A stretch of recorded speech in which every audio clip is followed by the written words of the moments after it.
Welcome to Co-op Mode, round 146. This is the official video game podcast of Secret Friends Unite. I am one of your hosts, Todd Oxtra, from beautiful Savage, Minnesota. I just survived Chicago fandom, and I am here to talk about video games with my good friend, the Canadian Mark Carabin from Parts Unknown Atlantic. Mark, how are you?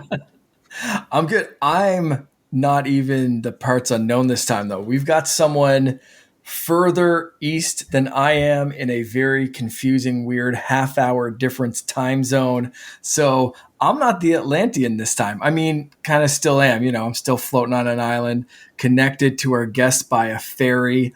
But like, I'm not the furthest one out this time. For once, I am not the furthest one messing with the sea monsters. We've got a new guest, Adam, to introduce. Adam, yes. AKA BatPixel, amazing creator of really cool content on his YouTube channel. He'll tell you all about that. If you have questions about the world of retro gaming devices, he is the man. If you're watching a video right now, he's got a Killer Clowns from Outer Space. He's got Batman in the background. I don't know if it's the real Batman or a body double, and a cool arcade system. Oh my goodness, he's checking the belt. This is amazing. Oh my goodness. Batty P, Adam, welcome to the show. Yes, thanks for having me. I'm so excited that I finally got an excuse to break out the Killer Clowns and Outer Space shirt, because this has been sitting in my drawer for a little while. I was like, yeah, it's time. Excellent. I love it. I'm a big fan of that movie. I was at Chicago fandom, and there was actually a couple cosplayers doing the Killer Clowns from Outer Space. That is a commitment. It was like 87 degrees and 100% humidity. So if you're under that stuff, you're just almost dying. So it's amazing. The game is out or not out? I can't remember. Oh, I don't remember either, but yeah, the movie is hilarious. I watched that. I think that became like really popular in like 2020 or something like that. Even though it came out in like the 80s or something, but it just exploded. Then all these shirts came out and stuff, and I watch it like every year. It's amazing. Mark, have you seen Killer Clowns from Outer Space? I have not. I'll have to add it to the list. You're in for a treat. The game just came out in, I want to say May or early June. Okay. So I'll have to check out the movie too. It's such a fun time because they fully embrace the weirdom of clowns. They have like candy cotton candy like webs that entomb people. They have like clown devices, and it's just weird. It's fun. I love it. Such a great movie. Have to check that game out. Yeah, that sounds awesome. Yeah. Actually. Yeah, it's like one of those. I think it's an asymmetrical horror game. Like I think, but it's because there's multiple clowns. It's a little different than versus like you're just versus Jason or you're versus Freddy or something like that. Yeah. So I loved the Friday the 13th game too. That was awesome. Well, very cool. So before we get started, Adam, I got to ask you a couple questions here for everyone to get to know you a little bit better. What was the first system you owned? Oh, that's a good one. The first one that we owned really was the original Nintendo. Because my cousin next door had the Atari 2600 and like a Pong plug and play into the TV, and like he had a Nintendo, so he got us into that, and so that was like our first one that we owned. Yeah, but after that, I mean, do you remember those black suitcases at the VHS rental stores, and you could rent game systems like your Super Nintendo or Sega Genesis, and they came in like suitcases? We used to do that for the Sega and the Super Nintendo. And then we ended up just owning those afterwards because we rented them every week. So, yeah. Nice. So I have to ask you because I always. What was your local game place called? Where did you rent it from? Oh, well, actually, our local game place was a place called Johnny Whalen's. It was just a convenience store out around the bay. It was like nice. It was like owned by like my buddy's aunt up the street or something. But like it was just like. It was a convenience store. You go in and get some carrots and potatoes, and then like on the side there was like a VHS place, and yeah. I love that. Every local grocery store, had a video section. You bring up your little tab and say, "I want this." And mine wasn't cool enough to rent video game systems, so I had to go up to town. But I was also a purveyor of like the Genesis and the SNES for my rentals. I never owned one, but that's how I did it. That's why I love those systems. So much fun because it was how much gaming could you get in like one weekend. Oh, yeah. And you did your best to get as much as out of it because it was like you had to put it like a security deposit because like these idiot kids are getting a whole system. Yeah. You had to invite all your friends over too, but you kind of didn't want to invite your friends over because you wanted more time with the game system, but you also wanted to be like, look at this thing. So it was like a really tough kind of balance of like, I'm going to invite a couple of people over just so I have some witnesses to be like, yeah, he actually played this game because we saw them, but like you also going to be like, you know what, you guys got to leave because I'm going to play this myself for a little bit back off the N64. So, you can't beat like the real life couch co-op, like when you're actually on the couch together, but like my brother would invite his friends over to play like Mortal Kombat or Street Fighter, like Link to the Past, whatever, on the Super Nintendo. But because he'd invite his friends over, then I'd be sat in the back of the room watching, but I'd be wanting to play the whole time, but I couldn't, So I know exactly. It's no pass the controller when you die. You're just not there.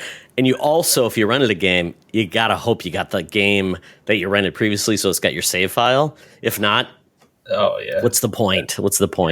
Oh my goodness. Okay. Next question.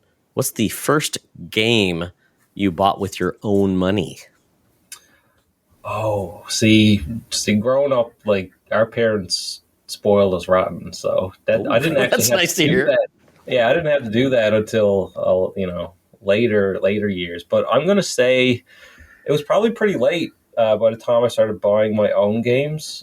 Probably around the time like Grand Theft Auto Vice City and Grand Theft Auto 3 came out on the original Xbox because I was a huge Xbox fan and it was only on like PlayStation 2 or whatever. And I was like, I was rotted because I wanted to play that so much. And I was like, man, it has to come out on Xbox or something because, and when it did, like I was straight for that. Yeah. Nice. Okay. Mark, do you have one final question? Because I usually ask these. Do you have one question to get into his past gaming history? You know what? You talk a lot about retro handhelds and that kind of stuff on your channel. So I want to know what the first handheld you owned. We went through first console, NES. Did you jump right on the Game Boy? Were you like me and your first one was like a Game Boy Color? Or what was your first handheld? Yeah, so I think like in grade 4 or something, like out around Bay, all the boys were into Pokemon. So we were like hardcore into Pokemon cards and stuff. So I got a Game Boy Color, a purple one, that specifically for Pokemon Blue. So I beat that, spent like endless amounts of time on that. Oh, are you serious? You got Game Boy Color exactly with Pokemon Blue, bud. No way. Yeah. Well, he's hopeless. You understand exactly what I'm saying. Yeah. But it's wild because after that, like I've always been a console gamer, and even in recent years, like I've always played on like PC and emulated stuff, or like in recent years I got into the mini systems and stuff. So I've always been into emulation, but I never really had too many handhelds. So it actually kind of happened by accident that my buddy gifted me the Powkiddy V90 last year, like the little yellow flip phone, like, and I just loved it, and I was like, I'm going to, dismantle it and fix it up a bit. And I was like, well, why don't I make a video about it? And then it just kind of snowballed from there. So, yeah. I love that. I love that. Just celebrated a year anniversary, right? Yeah.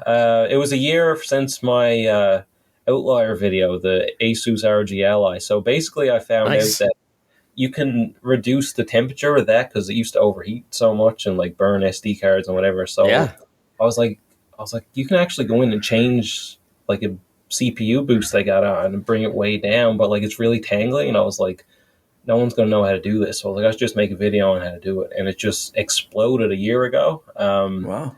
Just because I just had the thought in my head, like, it'd be nice if I could share this. And, it just helped everyone out. And after that, they actually incorporated that into the Ally. So now you can just tap on it and do that. So, so that's what that 1 year was about. But BatPixel started in January 2023 at the end of January.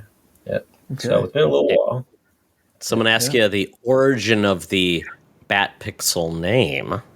I see a Batman, and I have pixels behind me. Is that it? Is that what we're doing here? That is exactly it. So it's actually kind of funny because me and my dad built that arcade machine, and I kind of put the suit together from different parts. Like the boots are Darth Vader boots, and I took steel toe, like toes out of boots and put them on the bottom and put like the bronze on it for the Batman vs Superman, like Frank Miller inspired Dark Knight Returns suit. So in my living room for years, because I was moving around so much through like university and stuff, I went back to school, that these were the only two real big things that I kept, because when I was moving around so much, I like just sold off a lot of my retro stuff. So I had a huge retro collection, so I started getting into like emulation. So anyway, long story short, I guess when I was starting BatPixel, I was in my living room, inspired to make a YouTube channel from something else, and literally in front of me, it looked like this. My TV was in the middle, and then there was like, BatPixel, and I was like, that's me. So it's just, BatPixel is me for sure. The background is what people kind of know me for if they come over and hang out or whatever. So yeah. Right on. It's amazing. I'm so jealous of your arcade machine because that is my retro place. I love arcade games. I love them, and it's my favorite. So that's something I will eventually do. So you can do it for pretty cheap. Like, like if you can just kind of bring together like old stuff that people don't use anymore, which is what that's made out of, you can do it for pretty cheap. Yeah. Well, I'm soon to be an empty nester as my son goes to college in about a week. So I will have a lot of free time. So I'm more than learning. I've got a lot of woodworking tools. I am willing to learn and put my spare time to good purposes. Yeah, I have another project on the go too. That's going to be on the YouTube channel. But that's in the works when I get around to it. So I'm excited about that. Yeah. That's amazing. And I think, folks, if you're interested in all this, BatPixel will be a person to follow and ask questions for. So definitely the right man for the job. So with that, we probably need to get into a little bit of business here. But before we do that, Mark, I think we need to do a little bit of a digital high five. I'm going to reach out. Mark, we do a high five? The high five. Close. Okay. Seek Friends Unite. Hit 200 YouTube subscribers. I know that's small. It takes for some people, but for us, it's been a journey. My YouTube and video generating skills have improved over time. They've been pretty bad. Mark's raised the bar. He's challenged me, and I'm so happy to put a little bit more production value behind this. So, and we bring Charlie along as the talent, apparently. So, he's a pretty face. Are we going to high five too? Everybody, right. There you go. I mean, 10 subscribers is a milestone for someone out there. So 200 is great. That's awesome. Yeah. Very happy. Thank you. Yeah. It's great. And we got there with a big help from some people that I need to mention. So I might as well jump right into that too. Where are you pointing at? You're pointing to our Patreons. Oh, our patrons. I got to put them on the screen now. Jeez. To me, you're pointing at my 3D printer. I'm like, what am I printing? Thank you cards or something? Yes. So I have to thank our bestie tier. That's Chris from 1H 1D, Derek Trevelyan, aka the Figure Dude, Francie XEP, and Charlie's uncle Tim, who we send cassette tapes of all our recordings to, I think, because not an internet savvy man, but still supports us for and not Tim Horton, unknown. Unfortunately. Yeah, not Tim Horton. Tim Horan. If anyone would like to sponsor us from Tim Hortons, I do accept payment in Timbits. Our friends with benefits tier: John Sedorf, Phoenix Sisters Entertainment, Brendan Myers, Corey in HD, and Matthew Keel. And our brand new tier, the ridiculously amazing Secret Friends Super Squad, including Sean, Stella, and Henry, the Nias family. Absolutely amazing supporters of everything we do. So thank you once again to the Nias family and all of the other amazing Patreon supporters. if you're listening to this, you haven't checked it out, go to patreon.com/secretfriendsunite, where you can get a free 7-day trial, but also for as little as $2 a month, you get exclusive shows. No ads on all these shows. You're going to hear an ad in a little bit. If you were a Patreon supporter, you could skip right through that.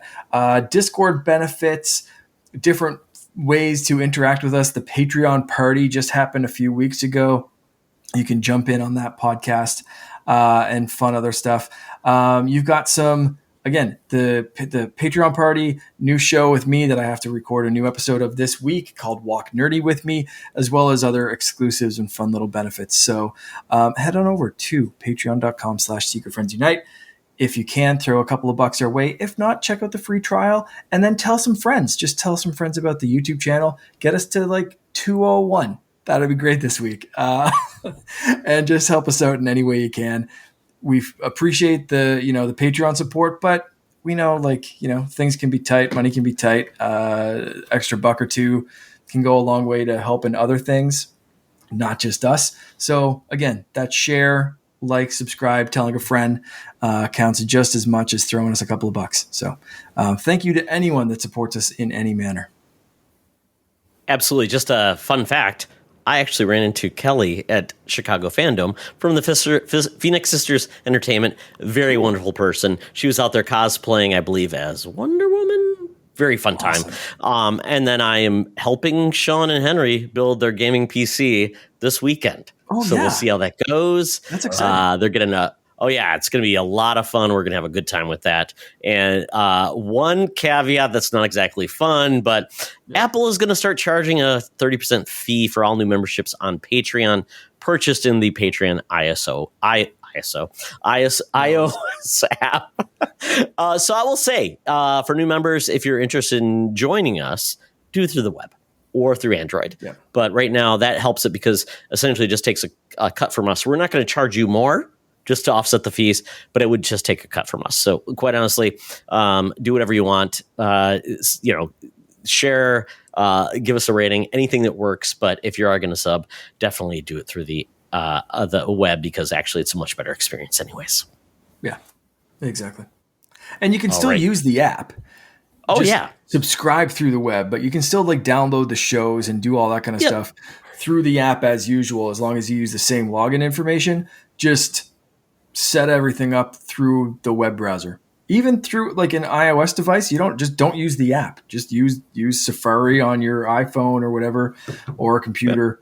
Just skip the app for that setup process, and you will throw a tiny middle finger out to Apple. Tim Apple doesn't need your money. Oh, well. Enough with the business. It's time for the fun.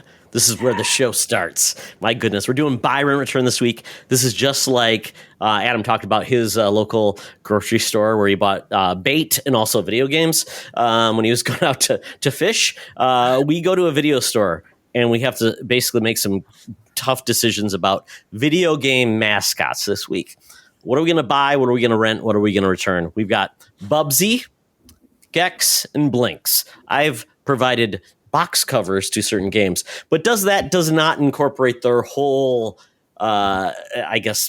menu of games that they've been in. So don't be distracted by Bubsy 3D, Gex 64, or Blinks 2. It's just these are these console mascots. Yeah. I believe Bubsy and Gex were on everything. But Blinks was an Xbox-specific mascot, actually developed in Japan. So there you go. Only the first Blinks game was actually released in the U.S. So fun fact. So there we go. Bubsy did have a cartoon, one pilot that was horrible and never released. Check it out on YouTube if you want to see it. So with that, Adam, you're our guest for Buy, Rent, Return. With these mascots, what will you buy, what will you rent, and what will you return? I got a little bit of nostalgia bias for this because I did used to mess around on Bubsy back in the day just a bit. So, I mean, I would buy Bubsy. And I also think I don't know, if Nintendo made a modern version of that, just everything they're putting out is amazing. I just think, if they took a character like that, maybe it would just be it'd be a good thing. I'd rent Jex because I think there's a lot of, like character in that versus Blinks. Like I didn't really play Blinks to be honest with you, but I don't know. Jex just seems like there's that picture of him in like a James Bond outfit and stuff like that. Like there's just so much fun stuff you could do. But I don't know. I'd return Blinks though. Sorry, everyone out there, all the Blinks fans on the OG Xbox. But Fun fact: the voice of Gex was done by Dana Gould, comedian. So that was a big part of it. He was basically doing a comedy session when he performed his lines for Gex. And it was all about parodies and stuff. So it was fun. I mean, and it was like, I think first released on 3DO. So using like the 3D effect for it. So I couldn't tell you much good about Bubsy 3D, except the last game came out like not that long ago. And I think it was more like a runner. And then Blinks, I will definitely say I played it on, because it's on Game Pass. If you have Game Pass, you can play Blinks right now. Not Blinks 2. Don't know if that'll come out. It's a very interesting game, very Japanese, which is very interesting. So I support your picks. Yeah. I like the Bubsy side scrollers. Those little 2D side scrollers. I'll jump in because I'm gonna mirror your answers specifically for that reason. The Bubsy like side scrollers, Super Nintendo, Bubsy 2, like they were good. Like Bubsy 2, I think that was a Game Boy maybe. But like Bubsy had some solid platforming back in the day. So I'm gonna go with that one. Like Bubsy nowadays has become this kind of like joke meme kind of thing of like this like shit out kind of mascot game. But I completely agree. If someone took the care to do it like Nintendo has done with some of their more modern platforms, like you look at Super Mario World or 3D World or whatever, Bowser's Fury, that kind of stuff, like you could put some love and care into Bubsy and actually make it work. So I'm still kind of swinging for the cat. Gex, I'm gonna say kind of the same thing. I think there's some personality there. There's some like funniness that you could do that again. And I'm a big James Bond fan, so like Enter the Gecko, Deep Cover Gecko. That kind of stuff kind of spoke to me, and still definitely would. I think there's some room for edgier, funnier mascots. Again, we get like Mario, we get Sonic. I think there's a space for something like this. It doesn't have to be as edgy as like Conquer or something like that, but I think there could be like just get a comedian in a booth and let him go crazy, and then put a lizard in a suit in front of it and just call it a game. And Blinks might be a great game, but I've never played it, so it has to by default be my return right now. Specifically, now if this was like games I want to play rather than like mascots that are close to my heart, this is going to flip, because maybe I should try Blinks because I've tried the other two. So like, but as far as like mascots that I'm holding near and dear to my heart, then that's what we're going with for this one. So Todd, are you going to break the mold here, or are you conforming with Mr. BatPixel and I and choosing that same order? I'm going third party. In the US, we're in election year, so I have to do that. I'm picking Gex. Bubsy, although is the most, actually the longest live of these characters, I'd noticed that he had a game that just released in 2023. And his first game was like 1990. It was on the, I think, Super Nintendo. But I'm going with Gex because he has a lot of personality. And I think it goes along with the fact that he really embraced like a lot of these tropes. He's almost like the Austin Powers of video game mascots. Yeah. Like doing like the punish, like the James Bond thing. Then I just put in here, the last game he did was Gex 3 Deep Cover Gecko, where he looked like he's like into kung fu. He's with a sexy like a woman apparently in the 3D cutscenes, which is weird. So a lot of weird Sonic stuff. And then apparently you could get a demo. Howard the Duck. Sonic. or Sonic, what was it, 06 or whatever, or Sonic, yeah. So no, but I think Gex had a lot of personality. Even this first game, I like the style. He didn't vary too much from like what worked, which was a lot of side scrollers. He did do 3D, but I thought it was successful, and there was a lot. I mean, if you really liked Gex, you got a lot of Gex. If you hated Gex, I don't know if you can mute Gex, but I mean that's the way it was. He was doing a lot of like tongue-in-cheek humor. I like Gex. I think like a lot of things, personality goes a long way. So I'm going with Gex. Bubsy, he's like a mascot that was on had a bad drug problem. A little too erratic. The eyes are way too big. Might have had to be talked down. Yeah. So Bubsy's fine. He's okay.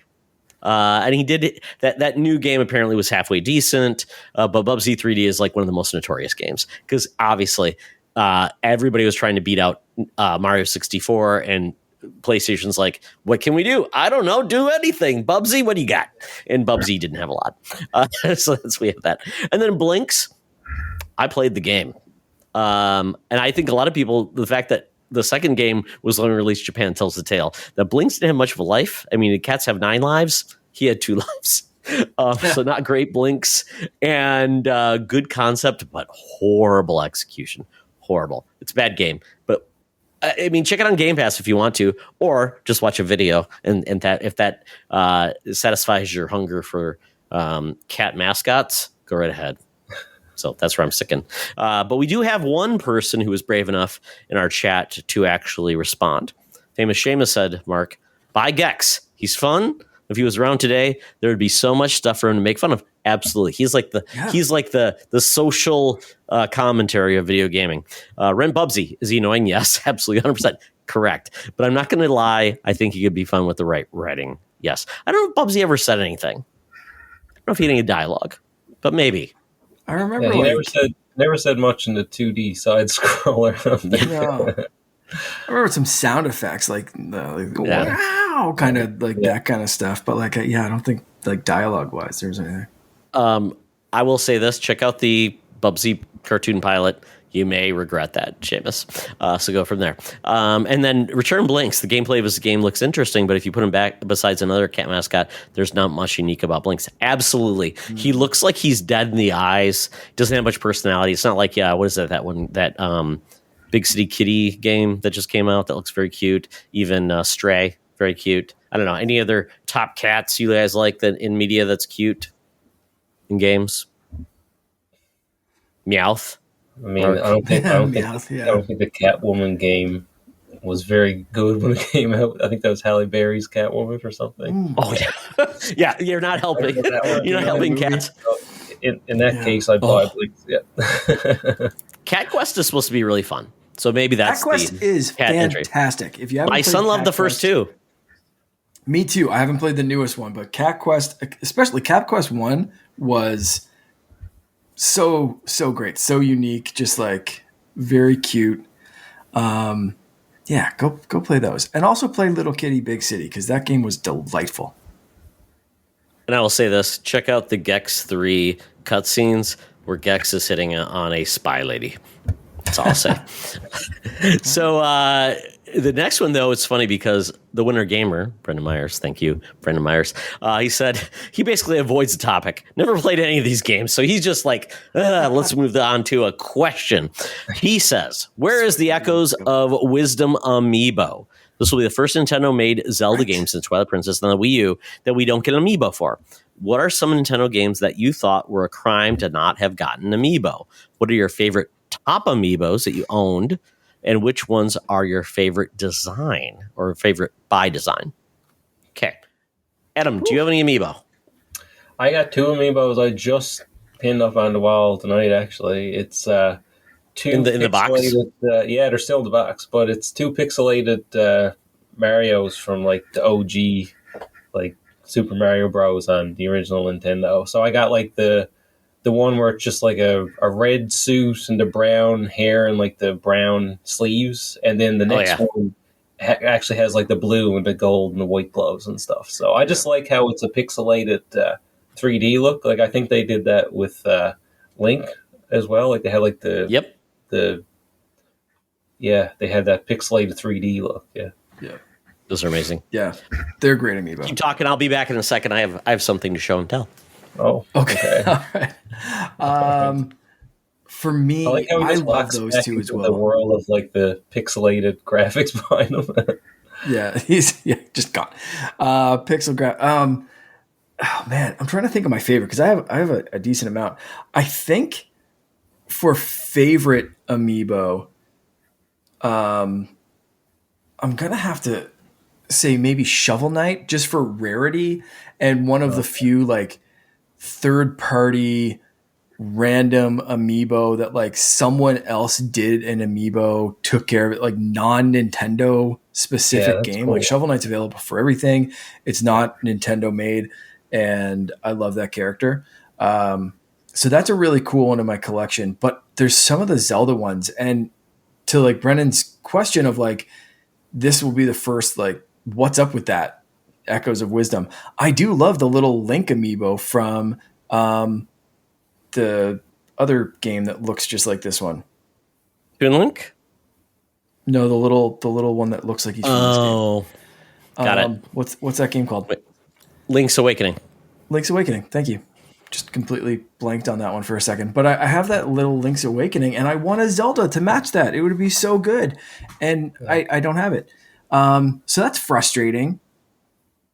But a crime to have not gotten an amiibo. That's a tough one. And favorite amiibo that I own, I think, I've got to say Shovel Knight, or maybe, man, there's a few from the Zelda line that I just love. It's got to be a Pokemon, Mark, that you love to pieces that you've never got. Well, I mean, like if we're going to talk Pokemon that I've not gotten an amiibo for, there's one tattooed on my arm. So if I could get a Nidoran amiibo, I'd just, retire happy. But yeah, so that's an easy answer, I suppose. But like, are they realistically going to do Pokemon amiibo and have all 750,000 Pokemon made into amiibo? Like, I don't know if that's wildly realistic. Can I kind of cheat an answer and say that I think it's a shame that we didn't get like an amiibo game?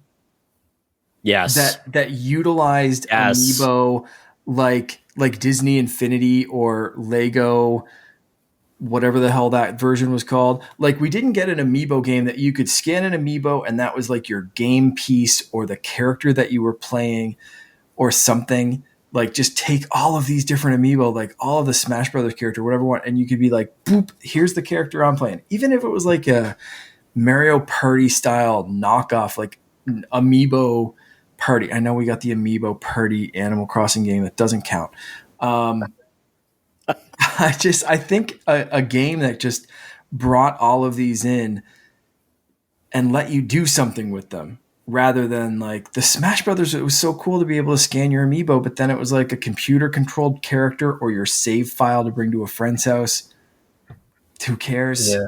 I don't know. Like there was one thing that I had. It was like, I think it was, I don't know if it was on the Wii U or whatever, but you could scan in your Mario amiibo and it would make Mario like a giant, and then you could like run through the level and just smash everything. I mean, that was cool, but that was it. It was just like you spent out, like you bought that amiibo to do that one thing just a couple of times, and then you just put it on the shelf and that's it. But it would be cool if you could, like you said, incorporate them into something more.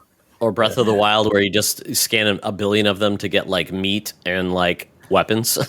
Yeah, just raining. Kind of made untrapped. it kind of started to make Breath of the Wild like you could scan all of your amiibo once a day, and just like you never had to fish, you never had to hunt. Like you'd get weapons. It was a Costco shit. It was a Costco trip. Yeah. So if you had the time and patience to scan in your amiibo, you were playing that game on easy mode. Which was wild, right? Like, especially like, and again, incentive to kind of like spend more money on amiibo, because the more you got, the more you could scan in. So you're sitting there with, 15 Zelda amiibo and you're just like booping, and it takes a couple minutes, but you're basically playing on God mode because you've got unlimited health and armor and all this kind of shit, and like Epona, fully battle ready and ready to go. So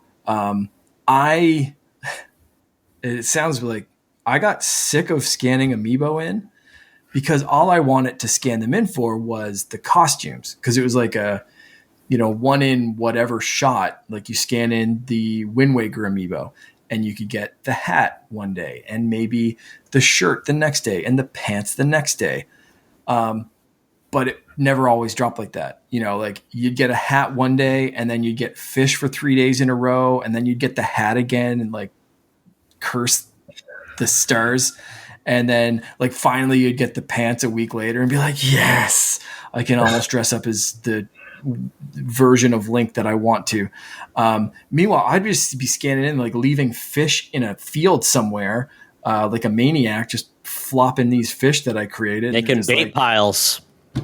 Yeah. But you know what? There's something about that I don't like, though, in some circumstances, is when games are like play to win. I don't like that at all. Yeah. There's people out there just spending thousands of dollars. Like you said, they're in God mode, but it's like, and you're just there trying to grind through it and you're just getting annihilated by these people who just spent like $1,000. So it's like, I just think that kind of can ruin at least online games in some ways, when it comes to like, leveling up, I guess, your character. So. Yeah, there was a couple of games where the amiibo kind of like, if you didn't have the amiibo, you were actually missing out of the system. That was Wolf Link in Twilight Princess. If you had that, it gave you new abilities and things, which was really cool. And also then the Skyward Sword, the Gullwing with Princess Zelda allow you to automatically go up to the sky. So it was like, that just seems like a game mechanic that should be part of the game. Sorry, Nintendo. Yeah. And then when you can't find the amiibo to buy, that was like a kick in the nuts. Or if you're like Adam and you want to leave things in a box, you couldn't scan them in. Oh, yeah, because they're like, you have to hack opening your package to scan the damn thing. Or buy 2 copies of an amiibo that you can't find 1 copy of. It's like, yes. This is going to turn into an amiibo rant. So let's get back. So, yeah. Are there any other like games that you can think of that's a crime to not have amiibo, or characters that don't have amiibo? Anyone that you Mark, like instantly buy? I'm jumping on yours, though, but I've already created my perfect amiibo game. So my game is going to be called Nintendo versus Minions. So it's going to be it's going to be the amiibo characters, like the pixel art Mario that I have here. Woo, we love him. And it's going to basically all of your amiibo work, and it's a turn-based RPG like Super Mario RPG. But it's against all of the Nintendo minions. So Goombas, Koopas, could be like rogue Pokemon, Mark, I don't know. But you basically, you have a party of 3, and you scan in all the amiibo you want to be in your party. So it's like, it doesn't make it horrible. Maybe they make some characters that if you don't own amiibo, you could do it, but obviously why wouldn't you do that? But I think it could be a lot of fun. And then you could, and you get more amiibo, you can join your party, level them up. But it's that mechanic I think works, because it's not like it's going to be very hard. Not a lot of animations, but I think it could work really well and be very fun. And I can imagine so many people would want to get in on that bandwagon from like RPGs and things like that. So that's my ideal one, Mark, because it's not saying you have to have a lot of amiibo. At least you need 3, probably. Maybe it comes with 1 in the pack. You can do it. I think that's a perfect game for it that works, and it limits the amount of work they'd have to do, because it's not like you'd have to have a billion movesets and things like that. It just basically comes. So that's my ideal amiibo game that could have worked. I thought it would have been very cool, very value added. They get maybe Square to help them out with it, or some other RPG company. I think it would be amazing. But amiibo versus if you're watching clowns from outer space, absolutely, whatever. I mean, they brought in like maybe minions, bring them in. We could have real minions versus the Rabbids, which are like the stepchildren of the weird creatures world. But to Mark's point, I will show off. If you're watching YouTube, this is where the fun happens. The Shovel Knight amiibo is amazing. There he is. Yeah, that's awesome. Yep. And my amiibo survived my son, Mark, so watch out. Put them away. Chewing happened a little bit on my Guardian Amiibo. The legs are chewy. They move. Guardian Amiibo is pretty awesome. I mean, he can be posed many different ways. Rob the Robot. Whoever thought, who would make a Rob the Robot or Mr. What's his name? Mr. The guy from the Game & Watch. Mr. Game & Watch. Whoever thought they'd make one of them? Yeah, they made him. So Rob the Robot, he's there. Once again, talked about those 3D Zelda. Yes. Amazing. I love it. I love the pixel, the depth. It's amazing. And the last one is Little Boo. Little Boo. I love Glow in Boo. the dark. He's amazing. I love him. Yep. Beautiful. So there's some great amiibos out there. Obviously not like the golden Mega Man, the weird golden Mario. I have that golden Mario. You do. It's worth $3,000, right, Mark? I will sell that instantly if someone wants to give me $3,000. I will sell any amiibo on my shelf for $3,000. You have it. I just tell me. Let's go. Adam, is there any amiibo that you would like to see, or any kind of thing that you think is missing from the amiibo line? I'm not sure because, like, personally, I've tried to avoid that as much as I can because I know how much of a slippery slope that is. So, you know, I'll buy an amiibo and I'll buy another one. Then, you know, next thing I've got 200 of them, and it's like, where do I put them? And like I said, I was moving around so much. I was like, something that you get is like this big every time you buy it. I was like, I can't do that within the past few years because it wouldn't fit anywhere. So, no. I've recently gone down a slippery slope of like Hot Wheels. So Hot Wheels, Batmobiles and stuff. Yeah, but yeah, no, that for is amiibo. Weird. Oh, really? The reason that is weird is because I just found my Boo amiibo in a pile of my son's Hot Wheels toys. No, okay. So Todd just showed off his Boo amiibo, and you mentioned Hot Wheels, and I literally found that on Friday in a pile of Hot Wheels. While we were looking to set up a Hot Wheels track from like the stairs through the living room and stuff. Maybe that's what we need. I just opened a drawer trying to find more Hot Wheels, and there's my little Boo amiibo. We need a Hot Wheels Unleashed amiibo. That's what it is. Ooh. Oh, shit, well, remember. So wait. So do you remember the amiibos they did with Skylanders that were cars, superchargers, Skylanders, superchargers? There was a Donkey Kong. Right. There was a Bowser. And they were tied to cars. So that's a weird one-off if you have those, because I'm guessing a lot of people didn't buy those, or maybe they did. They probably worth some money. Maybe like the Hot Wheels ones could come with little track pieces too. So like if you collect different ones, you could actually physically put it together. Yeah, that'd be sick. Yeah, I love the fact that Hot Wheels, like I saw in my grocery store, they have new Hot Wheels, and it's like the Wonder Woman and her invisible jet. It's a Hot Wheel, and of course, it's like she's sitting in a clear thing. But yeah, they have Mario Hot Wheels. They have, Hot Wheels accepts everyone. So, and all those Mario Kart and Hot Wheels, it's like a marriage made in heaven. I've got mostly like Batmobiles, but lately. Tony Hawk has been releasing like little Hot Wheels skateboards. So like I got a Batman one, Back to the Future, Venom, like all these themed boards and stuff. It's pretty cool. Yeah, that's sick. That's amazing. Yeah, the boards. Yeah. Oh, before we move on from this, I can't believe recent game just popped into my head because I was playing it this weekend. Mario Wonder. I want an Elephant Mario amiibo or statue of some sort. Like just give me that cuteness. That thing's just that, like, or all of those characters as elephants, because there's the Mario, Peach, Luigi, Toad. I think at least Mario B. What about Mario B from was it 3D World? No, Galaxy. 3D. Mario B from Galaxy. Galaxy. Like for recent games, Nintendo has really dropped the ball on any kind of new amiibo, of course, but yeah, the Elephant Mario is so instantly iconic, and I think would have made a great one. But I think one that maybe like I might regret that I never got. I think like the pixelated Marios that I got, and like that pixelated Link. I'm pretty sure they made a pixelated Galaga ship, didn't they? Ooh. as an amiibo. I don't remember that. If they did, that'd be amazing. I love I'm wondering. Galaga. I thought they did, but if they didn't, they should. And yeah, that's probably like the next one I would buy. So I love Galaga. Yeah, and that's like I had Pac-Man. I still have my Pac-Man amiibo, so I'm very happy. Yeah. I'm very proud of him. Well, very good. There's Amiibo. I think we've talked about Amiibo more than Nintendo has in the last 5 years. So good for us. And thank you, Nintendo. We've given you all these ideas. Go to town. I'll be curious to see if they keep Amiibo on for the next Switch system. But with that, before we get into the what you've been gaming, we got to talk about what we've been adding.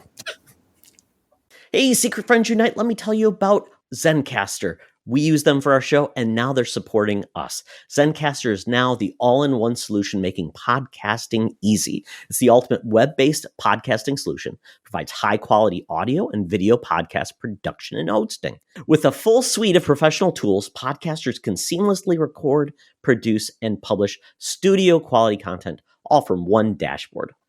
Being a creator has never been easier. And we chose Zencastr because of the ease of use, high quality output, and it makes it super easy for our guests to come on. We had multiple solutions we tried before, and Zencastr has just been the best fit for us. Why Zencastr? It's now super easy to record a podcast with Zencastr. Log in using your browser and start recording a high-quality podcast right away. Record studio-quality sounds and up to 4K video with your guests. Feel a sense of zen knowing Zencastr's multi-layered backups ensure you always have your recordings in the highest quality, even if the connection is unstable. Have you ever worried what you sound like? Zencastr's post-production process makes you sound buttery smooth. It automatically removes those ums and ahs in your recording. It removes those awkward pauses in conversation too. Set the right podcast loudness and levels while reducing background noise with the click of a button. So if you're interested in making an easy, high-quality podcast just with the click of a browser button, go to zencastr.com/pricing and use my code SFU1. You'll get 30% off your first month of any Zencastr paid plan. I want you to have the same easy experiences I do for all my podcasting and content needs. It's time to share your story. Now back to the show. Okay, thank you for that rousing ad by me. And if you're on the Patreon, you didn't have that. So now it's time to talk about what we've been gaming. So, Adam, what's on your menu of what you've been gaming, man? Lately, me and my friend have been getting, a little intoxicated every now and then, and we'll jam out some Michael Jackson's Moonwalker on the arcade. Oh, man. On the arcade? Yeah, is that different than the Genesis version? Oh, yeah. It's I never played the Genesis version, but I have looked at it online before, and I think there's probably some differences. But the arcade version is just like epic. On that where it's a MAME arcade, it's free quarters, so you can do a full playthrough, no problem. And it's like you're Michael Jackson, and you're just walking around like zapping people with your arms out. It's like you shoot like these zappy things at them, and you have like a bomb, like in games when you just have like 2 or 3 bombs you can use. Well, same thing with Michael Jackson, except for he just starts dancing if you hit the button, and all the enemies will start dancing. If there's enemy robots, they'll start dancing. They all do this big thing with spotlights, and then when the song's over, everyone just explodes. So just and then there's a monkey running around, and if you is it Bubbles? Well, yeah. If you walk into the monkey, you turn into a Terminator Michael Jackson, and you're just a giant Michael Jackson robot just going around blasting everyone away. And it's kind of weird because you have to go save the children and stuff, but it's a hilarious game. If you've never played that on the arcade, amazing. Yeah. I need to check. I might have played it on the arcade, but I remember on the Genesis. I played on the Genesis as well, and I love the music. And obviously, Genesis is very limited from is the arcade full samples of the music or close enough? No, it's it's not really singing, but it'll have the music and kind of a 16-bit kind of sound, I guess. But it'll have the Michael Jackson scream, so it'll be it'll go but wow, and like you'll just like do like that kind of stuff is in it, right? Yeah, it's hilarious. Mark, do you have a Michael Jackson impression you'd like to do? There you go. As much as you're getting right now. Did you ever see the Moonwalker Siri just movie? answered that. What? No. There is basically a Moonwalker movie with Michael Jackson. Similar, it's basically what the game was based on. It's very weird. Michael saves the children. Yeah, it's smooth. It's the world of a smooth criminal. Yeah, it's just like as 80s as you can get. It's hilarious. Or 90s. It probably came out in the 90s. I don't know, but. All this year, I guess some games I've been playing, like more modern ones, was I've been getting into some Hogwarts Legacy recently. Good game. Oh man, it's just so in depth, and it's just so well done. Like you just get a burst in it, and same with like Breath of the Wild. I've been playing that, getting really immersed in that too. What systems do you have currently? I just got an Xbox One X. So like the older version. Oh, really? So you're still on last gen. Okay. Yeah, and I'm a huge emulator, obviously, by the BatPixel channel. So I emulate all kinds of stuff on the Asus ROG Ally. So like my Ally is mostly like Xbox Game Pass and like emulating old stuff. Like I was talking about, I think it's EmuDeck that has emulation. Oh yeah. Stuff. Like it has everything up to like. I think it has up to Xbox 360 emulated and like maybe Wii, like with the Dolphin emulator and stuff, and like GameCube. But I think you can emulate up to PlayStation 3. So like as far as new consoles go, just Asus ROG Ally, the Xbox. But I do have like a ton of retro handhelds now, like because companies are sending me them to review them and. So I have a boatload of those. So lately I've been really addicted to playing retro games on those. And through Wi-Fi, I got them linked to the Retro Achievements website. So like I'll be playing an old game. Like you could play Bubsy or something like that. And, little achievements will pop up on the screen while you're there playing them. So it's a little bit addicting kind of thing. Yeah. So I do have a question about that because I know once you get into retro handhelds, you've got like 85 versions of like games. They're everywhere. So it's like, I've heard there's ways to get like cloud saves as well. Yeah. So it's like, it feels like you don't have to start over every time. You can kind of save your progress. Is that real? Is that still being like managed? Yeah. So a good example of that is I just put up a full guide on MUOS for the RG35XX handhelds. So those connect through Wi-Fi, so you can connect that to a piece of software called SyncThing. So basically what SyncThing does is I can have the handheld and I'll play my game, and when I save it through Wi-Fi, it'll send my save file to my computer and save it on my computer. And recently I seen there's like a gigantic YouTube channel, Retro Game Corps. He just released a video showing how you can link multiple devices through SyncThing. So what I'm going to do now is with EmuDeck and my Asus ROG Ally and all my old emulators there, I'm going to connect the SyncThing as well to my computer. So like my handhelds and my Asus ROG Ally can all be linked together. So it's very real and it's very awesome. You can even play like multiplayer on retro games now. So like. Yeah, like awesome. We could play 2-player Contra online through RetroArch and stuff like that. Like they're doing wild stuff.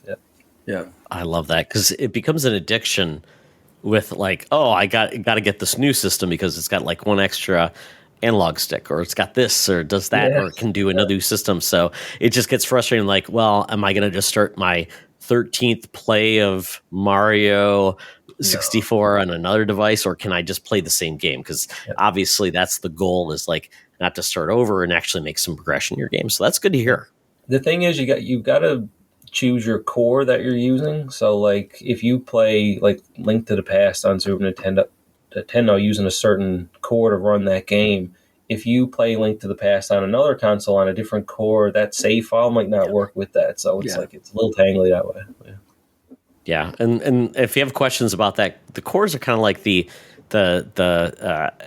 emulator that it runs on, plus also the some of the things. There's a lot there. I'm a novice, quite honestly, but there's so much to it because there's many emulators for my Super Nintendo, other systems as well, and so it's changing, and it's amazing how well it's doing. So obviously, the ROM piece is a little bit.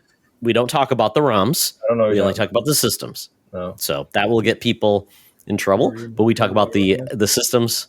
Yeah. So we talk about the systems. You can do it, and if you own the games, there's ways to get those games. So that's awesome. And I would say this: the ROG Ally. That's a great system to play all the Xbox games because you can buy them on Steam, you can play on Game Pass. So it's a great system for, and also then PlayStation. A lot of PlayStation 5 games are now on, and PlayStation games are now on Steam too, which you can do through the ROG Ally. And I think Steam is also putting out a Steam OS for other devices too. So if you just want the Steam OS on a ROG Ally, I think that's something that's coming out too. So man, handheld gaming for PCs is becoming amazing. Yeah, and you can dual boot in the Steam OS too when it comes out, so you don't have to just do that. Like you can just go back into Windows 11 if you want. Yeah. That's awesome. It'll be awesome. Yeah.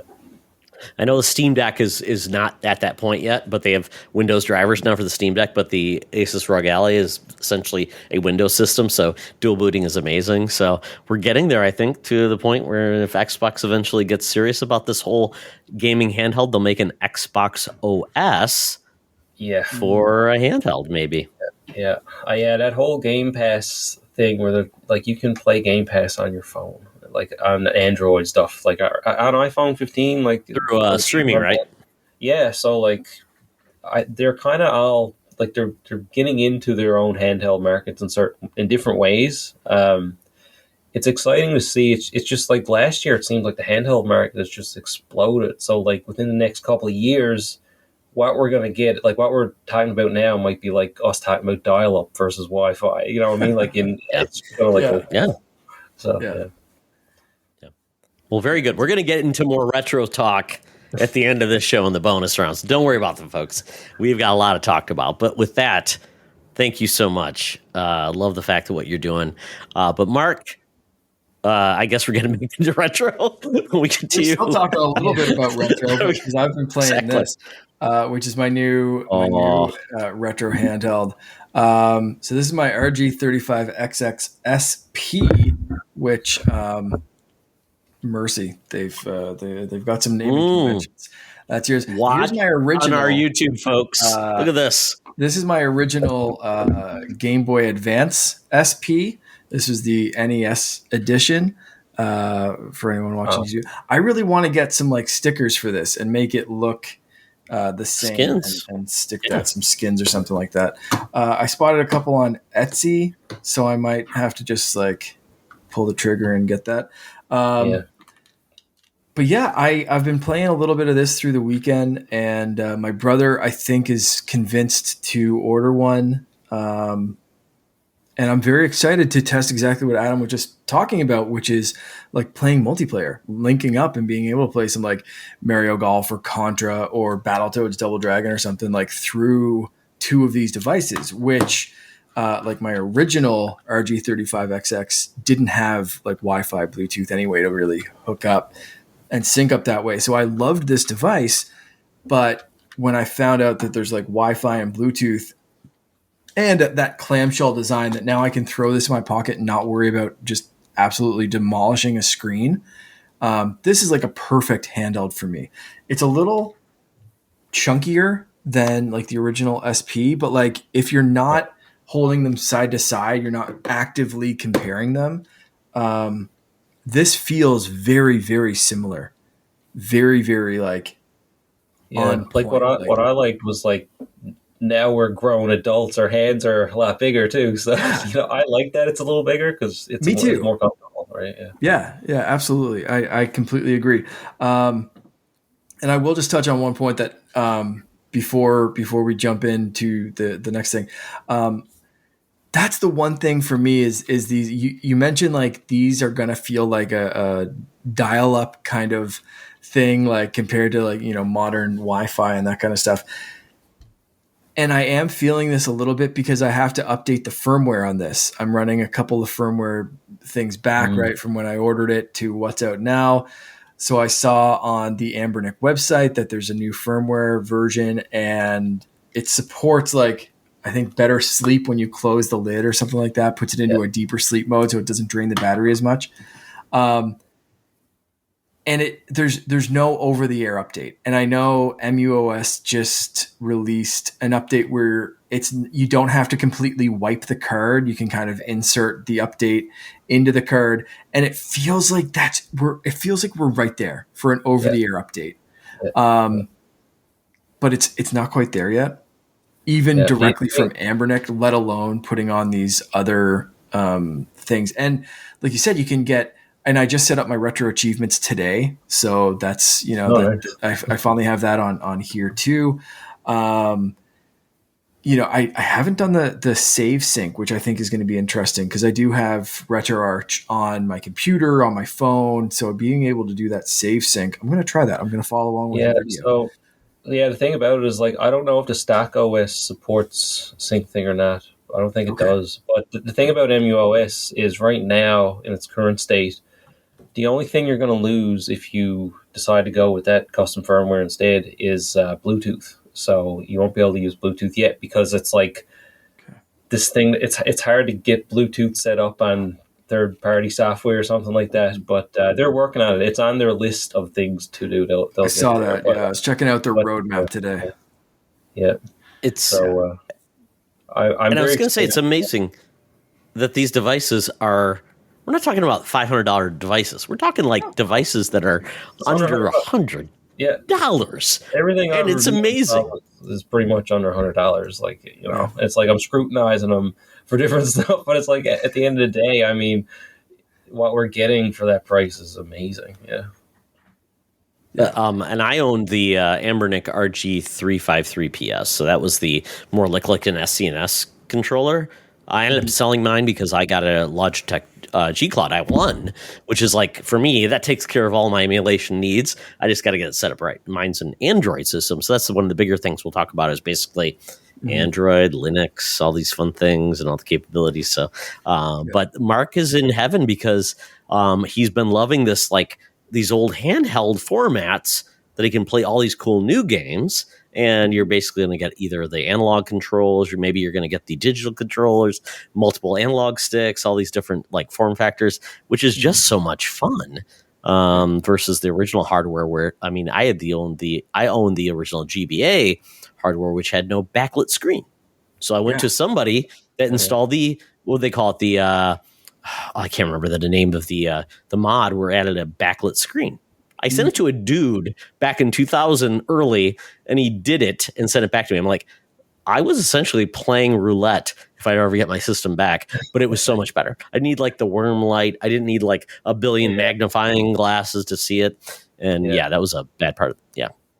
Classic under the bed sheet with the flashlight scenario.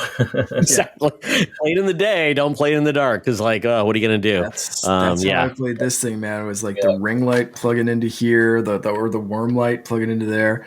That was. You ever see like those memes of like Game Boys or Game Boy Colors like in their final form, and it looks like the magnifying or something. Speakers, fantastic. It's like the old Genesis with like 32X, the Tower of Power, where it has like all those things that are connecting. I'm like, what have we done?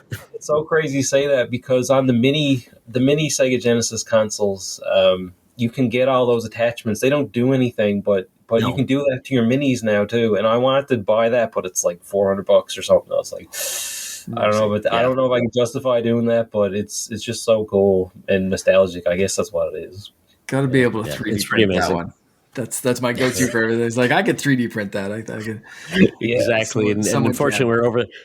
And they are still making mini consoles, but I mean that's kind of it. Kind of lost its steam after the mini SNES and the mini PlayStation. One of the reasons that I'm excited for this and Bluetooth support, which is why I'm hesitant to go MUOS, is you can plug this in. HDMI out right there, and I could set up a Bluetooth controller and essentially have this as a mini game system. And one of the new updates is you can close the thing and play it that way.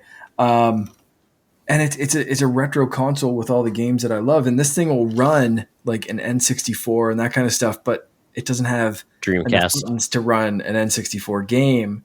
So you have to find some workarounds. But I think with a controller, I think that would work a little bit better. So I'm still learning some stuff with this, but it's impressing me. Will it support two controllers? Yep. So Bluetooth-wise? So the best thing to do is, like when you turn on the device, you get two menus. I think it's game rooms, and then the second one's RA game. Yeah. So RA game is running your games through RetroArch. So what I do is this will be set up as this will be all set up. All these buttons and stuff will be set up as port 1 in RetroArch. So and port 1 will be set up as player 1. So if I want to put a couple of Bluetooth controllers for this, if I want to play on a TV with somebody, I'll set those two controllers up as port 2 and port 3. And then I'll set port 2 and 3 up as player 1, player 2, and then I'll set this up as player 3. So it's a bit of a tangly workaround, but you can play up to the 4 players and stuff, Wow. It's better than the old MAME on PC where I grew up as a kid. It was bad to do that stuff. Oh, my goodness. MAME. So aside from some retro games, I was checking out Vampire Survivors on Apple Arcade, which comes with all the DLC and all that kind of stuff. And that inspired more Vampire Survivors on Switch with first time I ever played that multiplayer was my brother and my nephew and my son even got in on it a little bit, just kind of watching the mayhem and stuff on the screen. So that was kind of fun to all gather around and do multiplayer with Vampire Survivors, couch co-op like back in the day, which was really, really cool. And then I've been jumping in a little bit to Fortnite Chapter 5 Season 4, which is another Marvel season. I hardly played the last season. I barely finished the battle pass, and it was a big crunch like the last week to just finish the battle pass. But this one, it's Marvel. I love my Marvel stuff. The whole battle pass is all Marvel things. Doctor Doom has taken over a lot of the map, and there's trophies, and he's killed stuff. Todd's destroying his whole setup. But Doctor Doom, basically, you can go through his Doom mansion or whatever, and he's got he's killed the Silver Surfer and's got a piece of his surfboard. He's got Moon Knight's one of his crescent throwing moon things. He's got Mr. Fantastic stuck in a ball, and I think the things turn into a throne. It's just crazy. Doctor Doom's just going nuts. So it's very fun. I've played maybe 3 or 4 matches so far, and then I went away for the weekend. So early on, but I'm a sucker for Marvel stuff when they bring it in Fortnite. So I'm jumping back into Fortnite a little bit and hopefully playing more this season. So if you're still playing Fortnite, if you're jumping back in like I have after a few lapsed seasons, hit me up. Let's go take on Dr. Doom. Todd. I'm curious, Mark, after all of the D23 stuff, and they brought up Minecraft again. They did D23 through Minecraft as well. I am curious to see where that goes next, because I know they announced their deal about a year ago, about $4 million or whatever for Disney in Minecraft. I am curious to see what it is, because Unreal can make games of all types, and I would like to see Disney properties not just be shooting people with weapons and doing really cool adventure modes and stuff like that. Dreamlight Valley could probably be done in Fortnite engine, the Unreal. So I am curious for that, because I am just not into the whole just running around shooting people that look like Deadpool. I want to see real games made that are not saying real games. It's not a real game. I'm just saying more traditional other styles of games within Fortnite with those properties. I think it would be amazing. One of the fun things they did the end of last season was they just dropped Fall Guys into the Fortnite map. So you could fall on the Fortnite map, and then in the Yeah. like top corner was a Fall Guys thing. And when you fell on it, you turned into a little Fall Guys bean, and you ran through the obstacle course. And then the faster you finished it, the better guns and stuff you got at the end. So that was always my first drop when I was trying to finish this season. I'd go down there, run through the Fall Guys thing. It was perfectly emulated Fall Guys inside an active Fortnite battle map. And then I just got like a little reward of like a couple of guns and shit and go on my merry way. It was wild. Like, and they skinned a lot of them, not every single character, but a lot of the skins. Like if you drop down as, let's say Captain America, like your little Fall Guys bean would have like a Captain America shield on or whatever, and like just run through the course. So like the integration is wild, and you're spot on. Like they can make so many games within that engine and within that world that I'm really curious what they do with that Disney partnership. Disney Infinity, Disney Lego stuff, Lego. What was Lego Dimensions? Dimensions. I mean, all those things could be repurposed for all ages versus just gunplay. I think that'd be amazing. And then make your own levels, do all that fun stuff.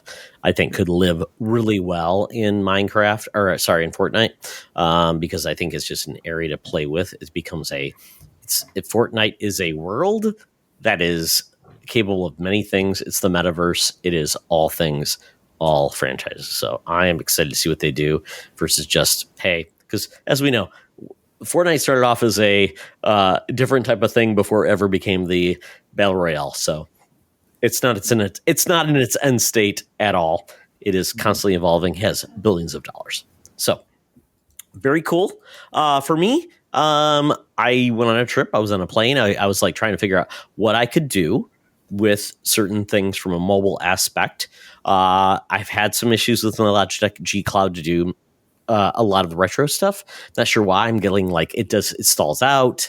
It has issues. I'm like, okay, well, can I do like the Netflix stuff? Because Netflix has gaming that you download.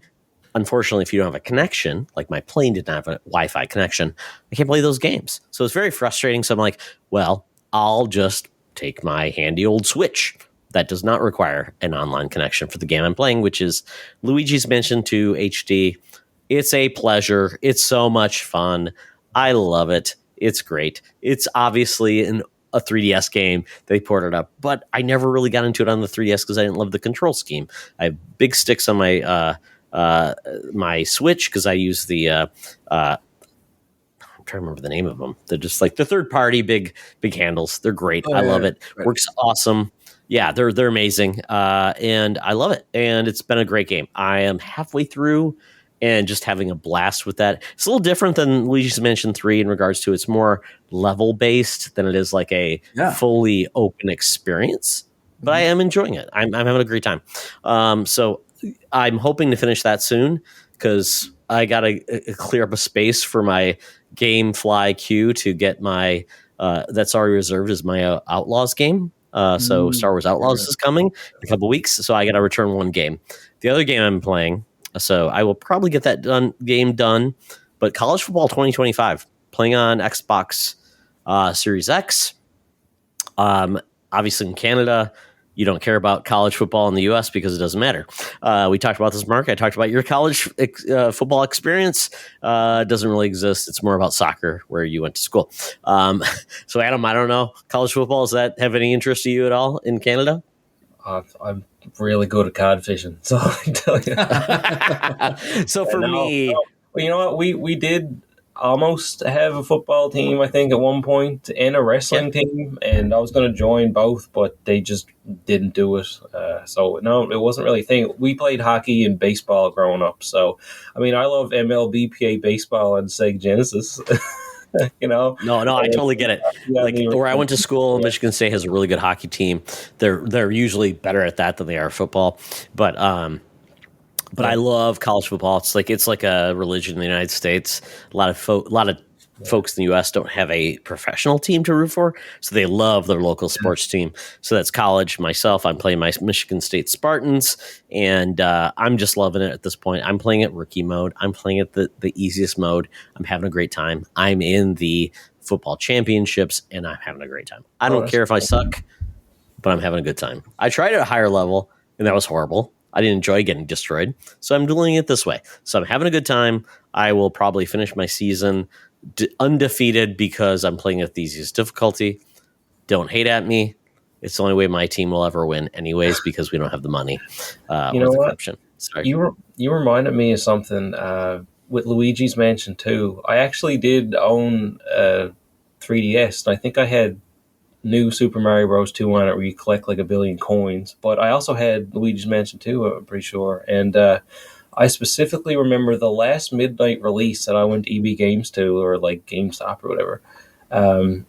It was probably for like a Call of Duty or a Battlefield or something. But I remember me and my buddy Chad brought our 3DSs and chairs. So we sat in the mall in these chairs playing Luigi's Mansion 2 on our 3DSs waiting for this midnight release. I think that's like the last midnight release I got to go to, but I missed that so much. It's just when you were talking about that, I was like, oh man, yeah.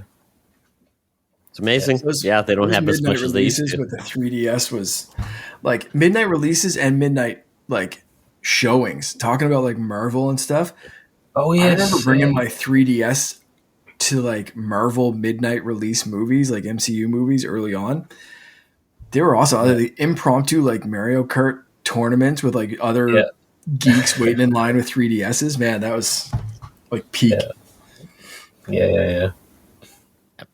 Yeah, I mean, I remember when my son was in soccer, I would be playing my DS or 3DS when he was doing soccer, and I was like, oh, okay, I see what they're doing. They're not doing anything cool. So I was playing like Link Between Worlds. I was playing Mario. I was playing Luigi's Mansion. So definitely, it's not bad parenting. I was obviously engaged. It's just you can only take that so much as a parent. Sometimes it's like, okay, yeah, that's not very exciting. Oh well, Mark, don't listen to me. Engage with your son. Don't take anything. Look at the screen all the time with your son. He pointed to this today and said, "We can share this, but it's mine." Yes, as in like his. So he's this is already his This is already his Kirby machine, and I can borrow it for Mario Golf when he's not using it. So I got to change that real quick. Glad to see the rules of the roost have changed. Oh, yeah. So with that, we're done with what we've been gaming. We got to get into our bonus round, which is all about retro gaming. So I feel like we've kind of been talking about retro gaming quite a bit, but I want to exactly. So I'm gonna. Oh my goodness, Boo! You just died. Okay, if you're watching on YouTube, anyways, you're getting all of this wonderful video excitement. Me playing around with different amiibo, and they may fall, they may die. I don't know. We'll see what happens. Okay, he's there. Okay, hey, Boo, stay there. Okay, yeah, there we go. So with retro gaming.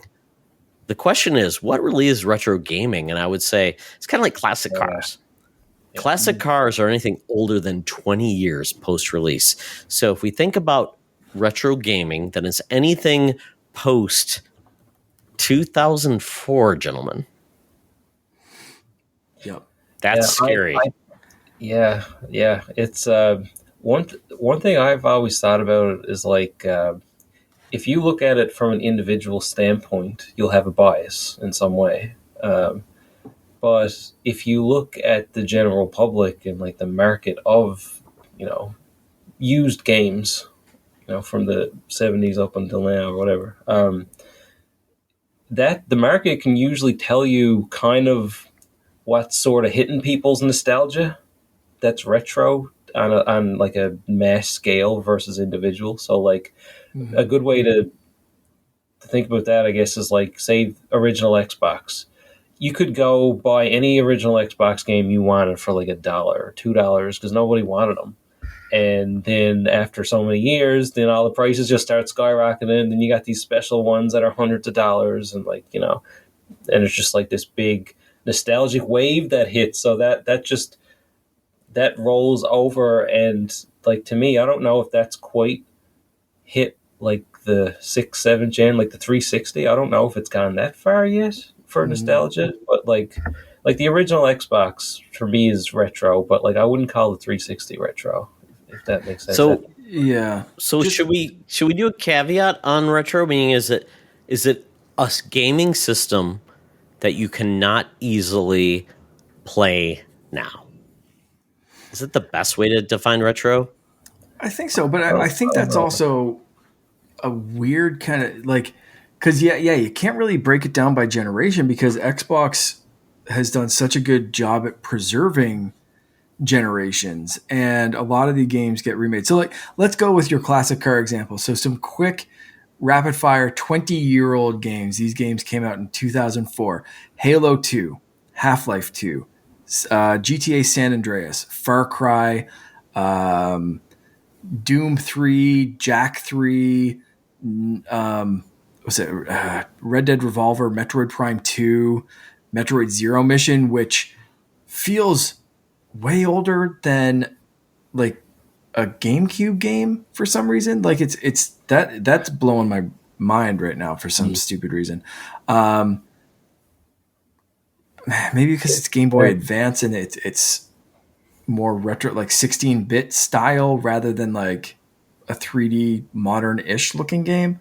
I don't know, but there's something To me, about it. Like I think GameCube games, I have this weird nostalgia for those that I wish I could play them more actively. I wish I could play them easier. And that's something like when I look at this, I kind of wish it could do N64 and GameCube. And I'm looking at other handhelds of like, this is great for quick on the go Game Boy Advance games and the like, Game Boy games, whatever. But I'm already, I just got this last week and I'm already looking at other handhelds because I'm like, this can sort of do N64. I dabbled in Super Mario 64 with this, and it's not satisfying me. I dabbled in Wave Race a little bit with this, and it's passable until you hit certain points. And then I'm like, okay, I need something with more buttons. I need something with a little bit more power. And if I'm going to go more power, I want something that can run GameCube because I can't get that. I have a GameCube, but you can't really go and search it. Or like Adam said, the games are starting to get crazy expensive. There's that demand for them that some of them are hard to get. Some of them are a little tougher. So, but at the same time, you look at what else was out at that time, and a lot of the Xbox stuff, it's on Game Pass. It's easy to get. It's so like the same time frame. It's not like, classic cars where it's just a year. It's like by console, by company, and just availability. So it's so hard to define. yeah, I've always thought of it as like a gray area that moves with time. So like you got the beginning of games, and then more and more come out. Years go by, years go by, years go by, and it's like it almost seems the bigger that timeline gets, like there's a little gray area or maybe a wide gray area that moves along with it, with the generations of gamers that like people will argue, is it retro or is it not, right? Basically. Yeah. So Yeah. that's the thing is like I can look at someone and be like, you know what, N64 is such a retro gaming system, and people will be like, yeah, uh, but if I say, hey, the Wii is a retro system, then some people might be like, yeah, I mean, that's pretty old now. I mean, so many classics. But then other people would be like, what? That's like a modern 3D game. What are you talking about? So that's in that gray area, right? Like you can't call an Asus RG Ally a retro console because it's not. Right. But there's those ones in the middle in that gray area where it's like you'll have the arguments, right? So Yeah. I don't know. It's a hard thing to define. And it's so hard, even if you go by rarity or whatever, that can be tough too because of, let's say, legal emulation or approved emulation or whatever. So I'm thinking of something like Nintendo Switch Online. Yeah. If they add an N64 and some of the best N64 games, then there's not, for me anyway, not as much of a reason to go find an emulator machine that can play N64 games because I have my Switch. That's fine. I even have an N64 controller I can hook up to my Switch. Yep. So then it becomes, is there something missing from another catalog that's either older or, again, in some cases, newer? Because Nintendo's not releasing emulators. There's no N64. There's no GameCube Switch Online. So, for my purposes, I'm more nostalgic for some of the GameCube stuff than I am N64 stuff. Even though GameCube's newer, I have more of that nostalgic retro Yeah. itch to play some of those games because they're not as actively readily available at my fingertips. So it's really, really, really weird. So I think Nintendo was really smart with that because people had that itch for N64 and like PSP and Dreamcast, like these kind of things, and that's why now Nintendo was like, okay, if people are putting out these handhelds that can do that, people are buying them up. Let's get in on that market and let's put N64 games and Super Nintendo games online on our store, but not the GameCube ones yet, because the people in a couple of years are going to be like, oh, there's all these handhelds out that can do GameCube with a Dolphin emulator, so they're going to want to go buy those. But Nintendo will be like, or you could, buy this. I think Nintendo's going along with that wave of nostalgia that I'm talking about. Yeah, I think you're right.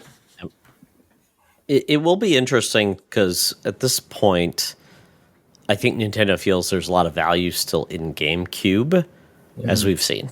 Yeah. They are perfectly fine with making you pay full priced for maybe a remake. Yeah. We've seen it with Metroid Prime. That's we have seen that, and we've seen also weird options with the Mario 3 collection, which sucks because they don't offer it online. You can only buy it physical, and I'm not sure if any versions there for like the Galaxy and Mario Sunshine and games like that. So it's like Nintendo wants to take advantage of those, but they're not doing it in a way that I feel like fully satisfies their customer base. Yeah. So it's like at that point, it's like, yeah, well, Nintendo, are you going to go back and do something with these? And while they eschew piracy, totally get it, they're also not satisfying the audience that wants to play those games because they're not offering a way for you to play those games. It's not like you're going to go back and say, I want to buy a GameCube plus all those old games. You go bankrupt because they're not that frequent, and they're doing very little to satisfy those customer base, and they haven't said how they're going to approach that. And maybe we'll get with the next Switch, Nintendo Switch Online GameCube edition, and that's fine because I mean, these games are now 20 odd years old. And at this point, can they really charge full price for, $20 to $30 to $40 games, $40 for games they don't actually touch? It's just a ROM. So I guess the question is if they want to invest and do like what Capcom has been doing, which is their remakes, or Metroid Prime, which is $40 for a remaster. That's cool too, but I think for Nintendo to be just like blind to everything and do nothing is just silly. So it's going to be a conundrum, of course. I was looking at Xbox for just context. So Xbox backwards compatibility is not great. The original OG, it's like 30 games. Yeah. It's like that's it. So it's like you think of like all those old games that are just like set to die, and the Xbox 360 store just went offline. So you can buy some games, but the I think that the golden goose is the licensed games that they lose their license. They can't sell those games. Even modern games, like I think it's Forza Horizon 4 is going to be delisted because of like car licenses and things like that. So the licensing is still like the biggest issue because there's some great licensed Marvel games that you can't buy. The X-Men Origins game on 360 and PS3, it's an amazing game. They had a great time, or even the Deadpool game that we had, just the big Deadpool movie that came out. Where was Activision saying with that now Microsoft owns, we need to fix this license. Let's do it. We've got billions of dollars. We're the biggest company in the world. Why can we not get this license figured out to get this games either on Game Pass or just for sale on modern systems? It's a huge miss. I love the Buffy the Vampire Slayer games. It's a licensed series. They're not going to get the new license on that, so I have to play it old school with a Xbox 360 with Xbox One Xbox OG compatibility, or I do it emulation. I own those games, but that's just I feel like at this point there's just a barrier to entry for the normies. We can do it, but a lot of people are not willing to go down that path. So I just worry that sometimes, like, what's the path? And so that's where we look to people like BatPixel for, like, what's a good path there. So that brings us kind of like, what's the best way to play these games, and what is the barrier to entry? Because I know Xbox, there used to be like ways to do Xbox Series S and X, like you could actually download the emulators and do that. And now they've kind of put that behind the wall, behind the mode. There's like devices like this that I have. There's lots of emulated games, systems, and things like that. So if you were a newbie saying, I want to play these old cool games, how do I do it? And how is it painless and cheap? Yeah. What would you recommend? So really the best way to do it is to either buy or install something that does it all for you. So the reason why these are so popular is because you just buy them and play them. Like, you don't have to do much with it. And that's the best way to go. I wouldn't suggest, someone who's a newbie to emulation just to be like, yeah, so you should go download RetroArch itself and then go get all the BIOS files and the RAMs and, like, the emulator, get the cores all set up. But, like, that'd be ridiculous, right? So I think what we're seeing now is like a trend of everything will be done for you, like MUOS or MuOS. Like that software, when you download that, it has everything set up for you. All you have to do is add your games. And if adding your own games is too complicated, then you can just buy something like this that just comes all good to go, right? So there is kind of a set it and forget it option. And like you were talking about earlier, you're having issues with your emulators and getting them set up. But like I said, I use like EmuDeck on my Asus ROG Ally, and I didn't have to do nothing. I just installed it, everything set up for me, good to go, right? That's basically it. Just there's so much information out there too, like on YouTube and stuff. Like, someone can watch a 5-minute video or a 10-minute video on something they're interested in playing, and they can have it set up in a few minutes without having to tinker with anything. So that's where I think the whole thing is going in the next couple of years. I think emulation and game preservation is really important because, like you said, are old games going to be like old toys from like the 1940s and the 30s that are just like, American pickers might find one that still exists in a bar? Like, are games going to be like that? That's why, I'm excited where the emulation market's going, is because it's getting more accessible to people where they don't have to be an expert on anything. They can just buy something and they've got, 30, 40 years of history in their pocket. It's just, that's the way to go.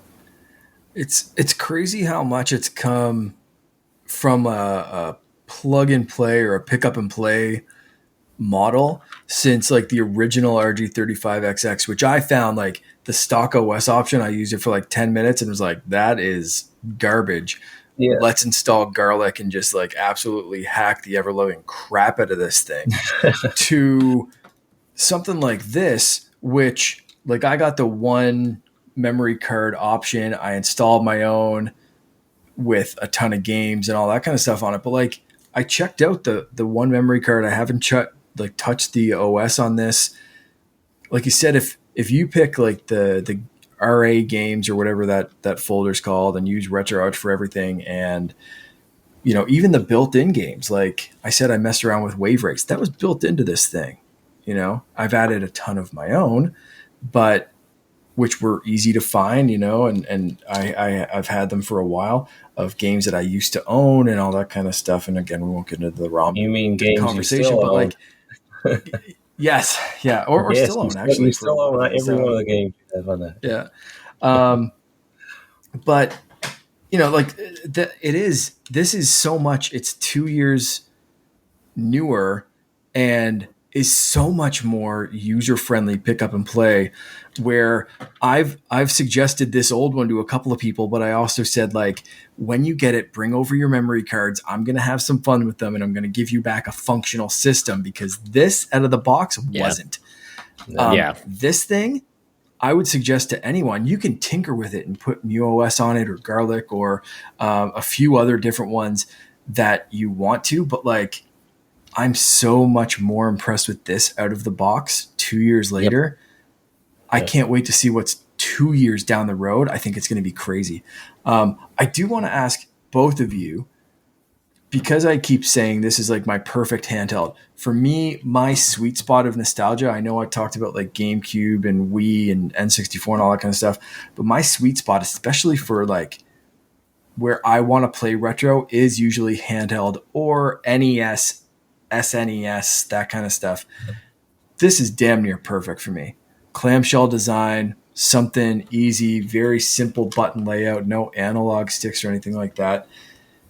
This is as close to perfect as I can pretty much imagine. It does a couple of extra things, but like, I don't want to go above SNES for 98% of what I feel like is my sweet spot for retro. So for you guys, what's your perfect handheld? Like, is it something a little bit more complex, like Todd, like something that you have that can throw some more power? Is it something small and compact like this? Like, where's your personal sweet spot? Let alone for like, this can do everything and, that kind of magical device. But what's your personal one? Just making up a device. Adam, let's start with you. That's a hard one, because I have two sides of me. There's me at home, and then there's adventurous me that loves to go out everywhere. So if you look at my like Instagram posts, you'll see like I got the SP out and I'm in a hammock, or I'm having a fire, or I'm out hiking trails, or like if I'm traveling, I'd much rather take something like this with me. Like you said, this is like perfect for everything you'd want like that. But when I'm home, I don't really like to go to like 5 or 6 different things, because I've just been so like deep in the emulation now that like my perfect sweet spot now is something like the Asus ROG Ally, because any itch that I get to play of any game in history almost, besides the ones that are inaccessible, I just have that set up. I can, if I'm feeling lazy and I just want to lay down and play the handheld, I can do that. If I want to hook it up to my TV, I can do that. I can join in on parties and play Xbox Game Pass with my friends. Like, it just offers everything. So like, to me, that's perfect. It's like, instead of having to switch to different things, it's an all-in-one. So, it's kind of a toss-up that way between what I'm doing, I do have so to Mark, say, this is my. Oh, go ahead. Oh no, I was going to say I went up the coast. I was in Ingonish, if you're familiar, like northern Cape Breton, and this was so perfect to take there, because like sitting down, listening to the waves coming in off the beach, that kind of stuff. Like, I didn't bring it down to the beach because I was like brand new, don't want to get sand in it, but like this thing again was perfect up there. And like my brother took his Switch and all that kind of stuff, but I was just super happy to be playing like Pokemon and Mario Golf, like just sitting on the deck, listening to the waves. It was perfect for that kind of stuff, just whip it in my pocket and go on little adventures. So perfect use case. Sorry, Todd, go ahead. No, this is my perfect device if I can get it set up right. That's Right. the thing. Yeah. Because it's got the controls, work for everything. You're not limited through the control scheme. You can do everything. You can play Netflix games that you have with the device. You can play cloud gaming. You can do remote play. So it's the one device to rule them all versus 85 different devices, my Switch, whatever, which obviously is what it is. So that if it works, great, because the battery's life is ridiculous on this thing. It's like tablet ready. It's an Android tablet too, so you can do whatever you want. So it's a perfect thing as long as you can get it set up. So That's my device. But my other device that I really want is a full-on arcade system like Adam has behind him, because I want to play those old school arcade games. Yeah. Android, basically Alien versus Predator. I want to play X-Men 6 players. I want to do that stuff where it's a cooperative experience that you can't really recreate. I mean, you could play it on a handheld, but you want to be on a big screen. Turtles, Simpsons. So that's what I want. So that's what I want to do. So that, for me, retro is arcades more so than anything, because and I put in the chat, there's a system or a service called Antstream Arcade. You can play it on Xbox and PC right now. It is like 1,300 games. It's all streaming. You can play $100 for a lifetime subscription, and it's a billion systems. It's pretty impressive, and it's awesome. And Luke Lore talked about this on XCP. It's an awesome value. All the different systems, all the capabilities, and it's on your Xbox. It's on PC. I would love if Nintendo did this, because that would make it even better, having it on a handheld. But this is where I think maybe the future is, where we get but this is all tied to licenses. If licensees don't support this, it doesn't happen. This is legal. This is old retro. This is the best way to do it, where you don't have to worry about how it plays, because they already have the OS. Everything works perfect, and you don't have to worry about downloading ROMs, worrying about what OS version you've got. You can play online with people. It's perfect. But once again, I hope they do well. So Antstream online, I think it's $30 a year or $100 lifetime. So it's, yeah, that's pretty sick. We just want to play our old games easily. That's really the goal. That's where I think it's headed. Like, in the next couple of years, if you look back at this conversation, you'll be like, "Whoa! If we only knew," you know what I mean? But I think it's going to get easier and easier. Even if licensee people, like, they, or licensors, like, if they backlash against it, I think it's just going to happen anyway. Because, like, is it really worth them fighting for? I think the newer systems you get into, the bigger problem that'll be. But I don't know. I can't see it being too much of a gatekeeping issue with the way it's been going, at least. Yeah.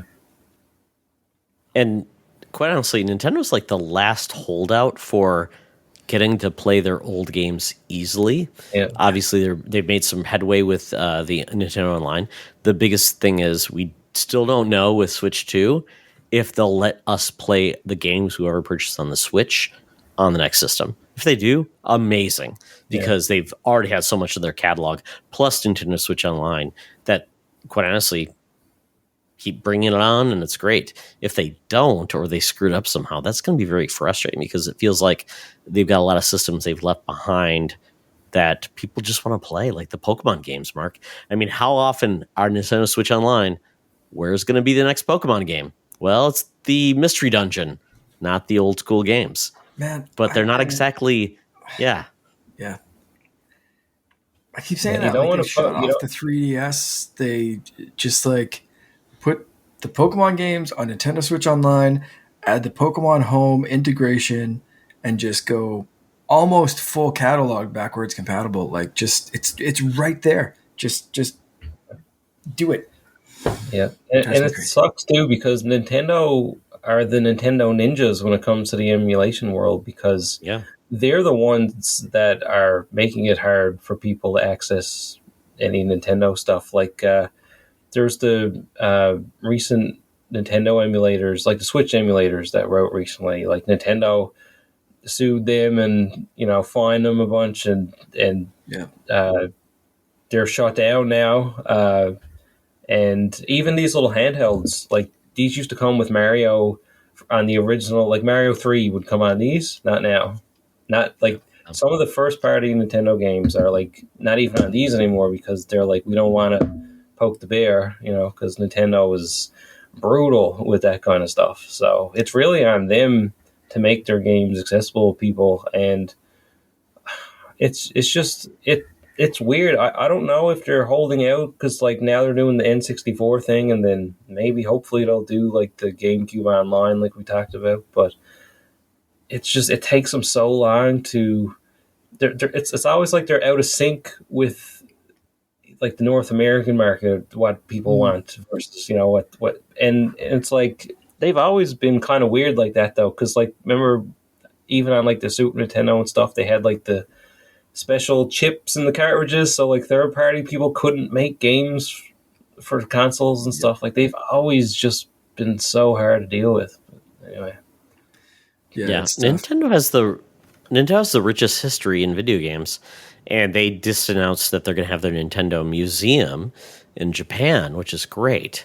But they are still protective of things that they don't want you to experience, and the fans want it. yeah, We just want to experience all those old things. I mean, there's no way to play Eternal Darkness right now. If you wanted to play Eternal Darkness, how are you doing that? Don't know. It's kind of like just they're trapped on an old system. And if you buy an old game and you buy an old GameCube, like Nintendo's not making any, and that's the biggest thing. Nintendo's not making any money off things that are not readily available to sell. So if they can figure out how to sell stuff, they should value your property and sell it. But don't tell people you can't play it and we're not going to sell it to you, because at that point it's just like, are you insane? Yeah, that's why I think hire people to make this stuff available. Yeah, like I don't want these games to be the toy in the barn that like someone finds at a random time. And it's like, oh, there's only one of these left on the planet. Yeah. Yeah. What was that one game, Starfy? Starfy is a game series that has never been in the US, and they just put it on Nintendo on Switch Online. It's like, well, why are these games not in the US? Don't know. But you can play one now, and it's in Japanese. Nintendo logic. Oh, well. Well, if you have questions about retro gaming, we've introduced you to a very capable guest who can help you down the process if you want to experience games from your past. So thank you so much, Adam, for being on. Mr. BatPixel, Batty P, as I like to call him just now.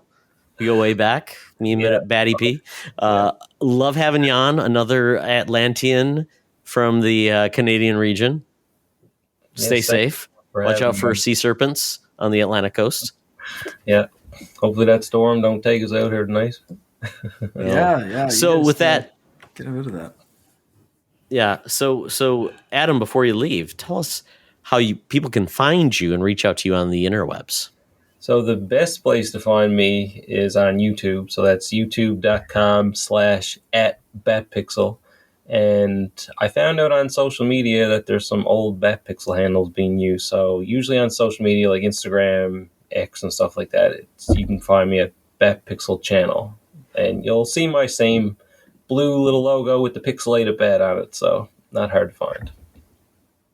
It's amazing. Thank you so much. It's been a yeah. And if you don't believe what Mark says about Canada, you know what? Check out with Adam. He'll validate it or say Mark's full of it. Yeah. No, it's great. Absolutely. And there's lots of gaming nerds up here, so you'll fit right in. Yeah, for sure. Love it. I love it. Oh, this is amazing. This Canadian connection. Absolutely love it. Mark, how can people follow you? You can follow me mostly on Instagram, sometimes TikTok or Threads, Canardian_Jedi. And in our Discord channel, creeping around there. Like I said, I was away for the weekend and on vacation last week, so I was a little quiet in those places, but I'll be back to it now. So hit me up. Yeah, harass Mark. He deserves it. You can follow me at Toxtra and at Secret Friends Unite on Threads. But also, if you want to game with me, which I don't do much, Spartyon98 on Xbox and Switch, and Spartyon1998 on PSN. We're also on our Discord, also on YouTube. Just check in with us. If you have any questions, we're very friendly. We would like to talk to you. So thank you, gentlemen. We had a great journey in the world of video games. The retro scape was covered, and we support your service with this world of video games that we cover. So I want to tell you, everyone, be cool. And remember, everyone, it's better to play together. Thank you, and good night. This podcast is part of the Secret Friends Unite podcasting network, available on Apple Podcasts, Spotify, and podcast services around the galaxy, as well as video on our YouTube channel. You can support Secret Friends Unite by becoming a Patreon member, get bonus programs and more over at patreon.com/secretfriendsunite. Join our Discord community for even more discussions on all things geek. For all the latest updates on Secret Friends Unite, make sure to follow us on Threads at secret.friends.unite and visit secretfriendsunite.com. Find our merchandise at TeePublic and Redbubble. Thanks for listening, and may the Force live long and prosper.